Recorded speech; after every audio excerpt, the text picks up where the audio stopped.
great lengths to get an expert from his perspective. I think this meeting was just for Livingston. And as I understand it, he came from out of state and was very late getting here, so he's last on the list, and I'd hate to not give him the opportunity to convert. Is it possible to move him up on the list on the agenda and have to wait and have him I think that would probably be appropriate. And I'll tell you, he's not last on the list. He's about halfway. So, but we'll. Separate around that time. He'd asked me to make sure he got to speak since he wasn't. Dr. Livingston.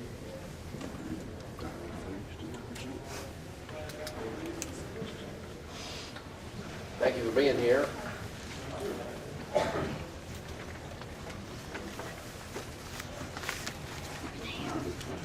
Thank you, Mr. Chairman. Yes, sir. I'm Don Livingston, recently retired professor of philosophy at Emory University, where I taught, among other things, philosophy of law and constitutional law. Americans have never really agreed on what the Constitution is. They don't agree today. I have friends that are professors of law at various law schools who say the Constitution is dead. I'm thinking of this one way, others will say it's very much alive. What is not a violation of the Supremacy Clause of the Constitution. That clause says that laws made by the United States, quote, in pursuance of the Constitution, are the supreme law of the land. But that also means that acts not in pursuance of the Constitution are not laws at all. But who is to decide whether an act of a central government is or is not in pursuance of the Constitution? Now, some would say, indeed many would say, the Supreme Court.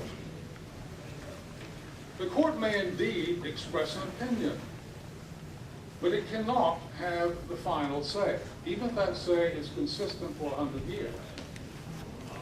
That can only be vested in the supreme authority that ratified the Constitution and gave it the force of law.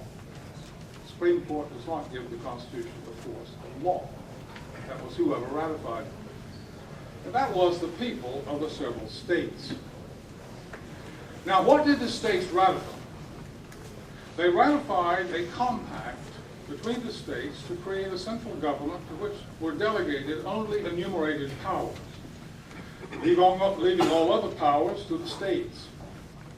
Article 7 leaves no doubt that the Constitution is a compact between the states, for it says the compact will hold, quote, between the states so ratifying the same, end quote.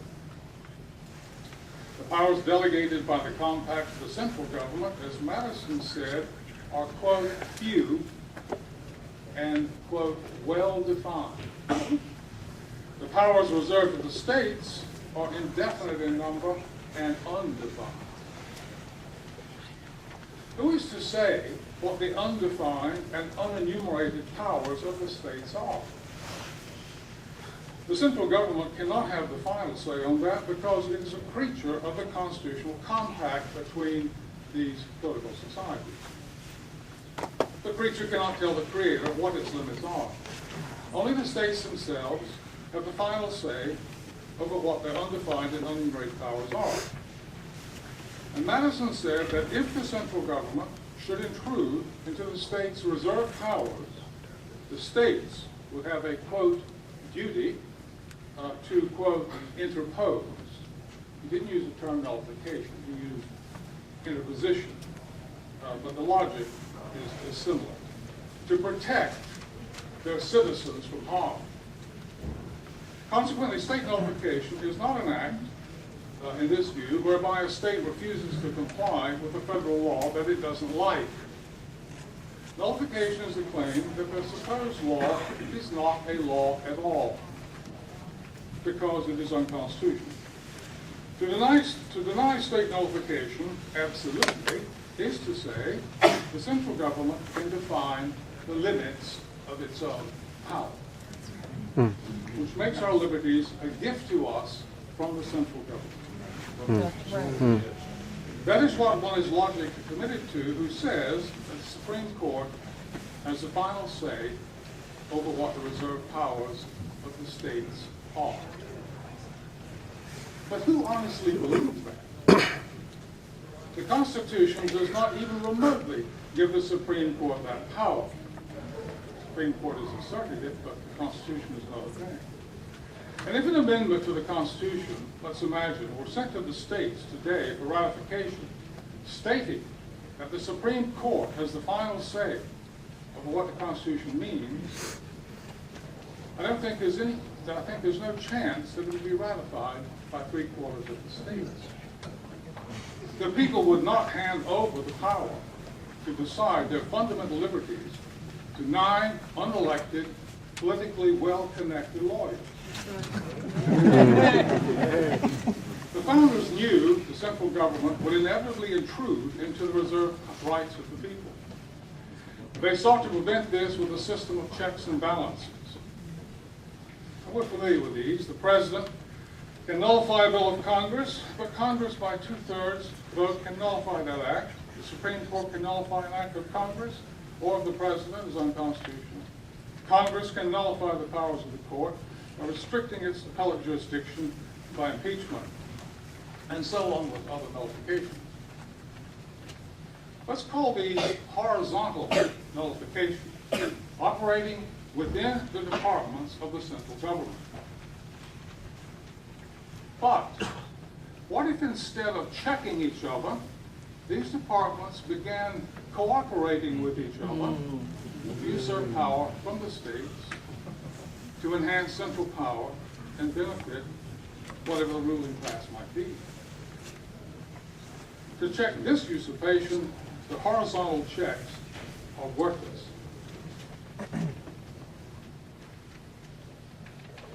So the founders wisely recognized the need for a vertical check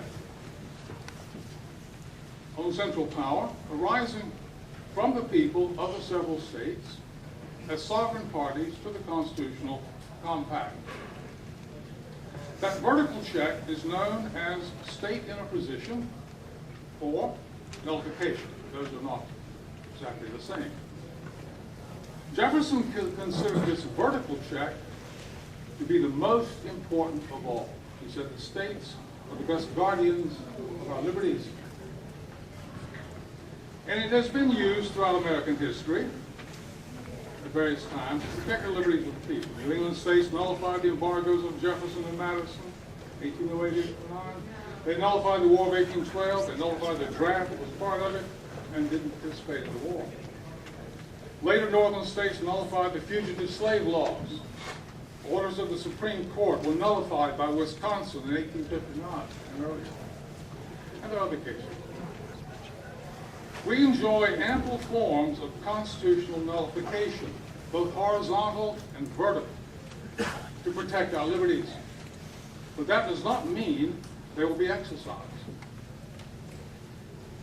For instance, by a simple majority, Congress could, under Article 3, nullify, in effect, the Supreme Court's control over school prayer, abortion, law enforcement, gun control, and 100 other things by removing those topics from the court's appellate jurisdiction. But it is refused to exercise that power. We might wonder why. The House, by a simple majority, could nullify ObamaCare tomorrow by simply refusing to fund it. But it is not likely to do so. Instead, the House cooperates in the expansion of federal power. And so it goes. The states, as sovereign parties to the constitutional compact, have the authority to interpose to protect their citizens from unconstitutional acts of the central government. If you think ObamaCare is bad, wait until you see what is likely to come down the road in the future. Now is a historic moment for the states to step forth and erect what Madison called a shield to protect their citizens from this latest of many intrusions into their reserved powers. Thank you.